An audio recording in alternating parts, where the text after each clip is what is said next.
नमस्कार दोस्तों, स्वागत है आपका फिर से मेरे YouTube चैनल गौर की वाणी में। उम्मीद करते हैं कि आप खुश होंगे।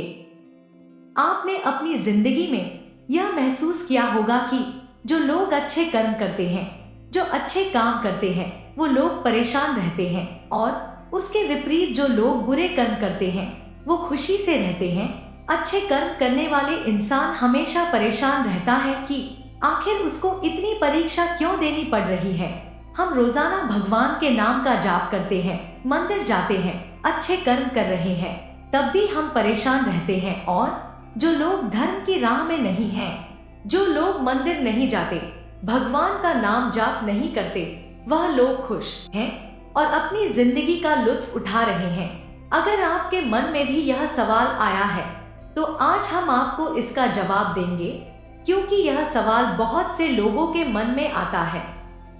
इसका जवाब वह है जो भागवत गीता में लिखा है और जो श्री कृष्ण ने अर्जुन को दिया था। भागवत गीता में वर्णित कथा के अनुसार जब भी अर्जुन के मन में कोई दुविधा होती थी तो वह श्री कृष्ण के पास पहुंच जाते थे। एक बार की बात है, अर्जुन भगवान श्री कृष्ण के समीप आए और उन्होंने श्री कृष्णा से कहा कि वह बहुत दुविधा में है और इसका जवाब वो श्री कृष्ण से चाहते हैं। श्री कृष्ण ने पूछा कि क्या सवाल है। अर्जुन ने कहा, मुझे ये जानना है कि अच्छे लोगों के साथ हमेशा बुरा ही क्यों होता है, वही बुरे लोग खुशहाल दिखते हैं।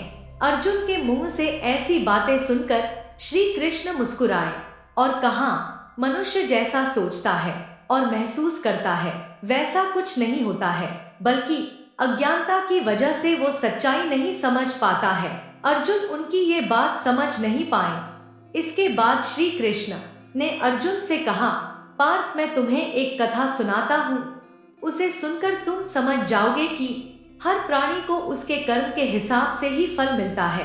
प्रकृति हर किसी को अपनी राह चुनने का मौका देती है। अब वो मनुष्य की इच्छा निर्भर करता है किस राह पर उसे जाना है। श्री कृष्ण ने कहा, एक नगर में दो पुरुष रहा करते थे। एक पुरुष व्यापारी था जिसके जीवन में धर्म की बहुत महत्वता थी। वो पूजा पाठ में यकीन रखता था। वो हर रोज मंदिर जाता था और दान धर्म भी करता था और हर रोज भगवान की पूजा करता था। वहीं दूसरा पुरुष बिल्कुल विपरीत था। वह हर रोज मंदिर तो जाता था लेकिन पूजा करने नहीं, बल्कि मंदिर के बाहर से जूते चप्पल चुराने जाता था और उसे दान और धर्म से कोई लेना देना नहीं था। ऐसे ही बहुत समय बीत गया और एक दिन बहुत जोर की बारिश हो रही थी। इस वजह से मंदिर में पुजारी के अलावा कोई नहीं था। यह बात जब दूसरे पुरुष को पता चली तो उसने कहा कि यह सही मौका है मंदिर का धन चुराने का। फिर उसने पंडित से नजर बचाकर मंदिर का सारा धन चुरा लिया।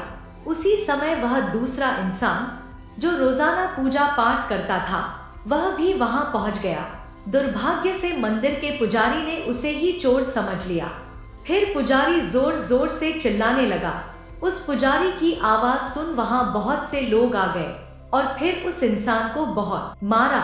इसी तरह वो बचते बचाते वहां से निकाला। वह वहां से निकला ही था कि मंदिर के बाहर वो एक गाड़ी से टकरा गया और घायल हो गया।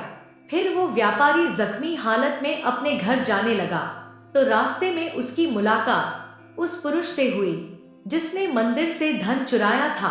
उसने कहा, आज तो मेरी किस्मत चमक गई, एक साथ इतना सारा धन मिल गया। वह चोर बहुत खुश था कि उसको इतना सारा पैसा मिल गया है चोरी का। ये सब देखकर दूसरे इंसान को बहुत बुरा लगा और फिर वह जैसे तैसे अपने घर पहुंचा और उसने घर आते ही भगवान की सारी तस्वीरें निकाल दी और पूजा पाठ करना बंद कर दिया, मंदिर जाना बंद कर दिया। फिर कुछ सालों बाद दोनों की पुरुषों की मृत्यु हो गई। मरने के बाद जब दोनों यमराज की सभा में पहुंचे और भले पुरुष ने दूसरे व्यक्ति को देखा तो उसे बहुत गुस्सा आया। उसने क्रोधित होकर यमराज से पूछ ही लिया, मैं तो अच्छे कर्म करता था, दान में विश्वास रखता था, उसके बदले जीवन भर मुझे अपमान और दर्द ही मिला और इस व्यक्ति ने अपनी जिंदगी अच्छे से व्यतीत की है। आखिर ऐसा भेदभाव क्यों? इस पर यमराज ने कहा, पुत्र, तुम गलत समझ रहे हो। जिस दिन तुम्हारी गाड़ी से टक्कर हुई थी वो दिन तुम्हारे जीवन का आखिरी दिन था, परंतु तुम्हारे अच्छे कर्मों की वजह से तुम्हारी मौत सिर्फ एक छोटी सी चोट में बदल गई। तुम इस दुष्ट व्यक्ति के बारे में जानना चाहते हो। दरअसल इसके भाग्य में राजयोग था, मगर इसके बुरे कर्मों की वजह से वह सिर्फ एक छोटी सी धन की पोटली में बदल गया था। यह सब सुनाने के बाद श्री कृष्ण अर्जुन से कहते हैं, पार्थ, क्या अब तुम्हें तुम्हारे सवाल का जवाब मिल गया? ऐसा सोचना कि भगवान तुम्हारे कर्मों को नजरअंदाज कर रहे हैं, यह बिल्कुल भी सत्य नहीं है। भगवान हमें हमारे कर्मों का फल कब, क्या, किस रूप में दे, मनुष्य को समझ में नहीं आता है। अगर आप अपनी जिंदगी में अच्छे कर्म करते रहे तो भगवान की कृपा हमेशा बनी रहती है, वह आपका कभी बुरा नहीं होने देगा। इसलिए इंसान को अच्छे कर्म करने चाहिए, क्योंकि उसका फल हमें इसी जीवन में मिलता है। इसलिए मनुष्य का फर्ज है कि वो हमेशा अच्छे कर्म करते रहे, भगवान के नाम का जाप करता रहे, दान पुण्य करता रहे। जो दूसरों की सहायता करेगा, बाद में भगवान उसकी भी सहायता करेगा, क्योंकि श्री कृष्ण ने गीता में भी बताया है कि किसी के द्वारा किया गया कर्म बेकार नहीं जाता है, चाहे वो अच्छा हो या बुरा। अगर आपको हमारी वीडियो अच्छी लगती है तो कृपया लाइक और कमेंट कर दिया कीजिए और चैनल को सब्सक्राइब करना मत भूलिए। हमेशा खुश रहो, भगवान आप पर कृपा बनाए रखे। जय श्री कृष्णा।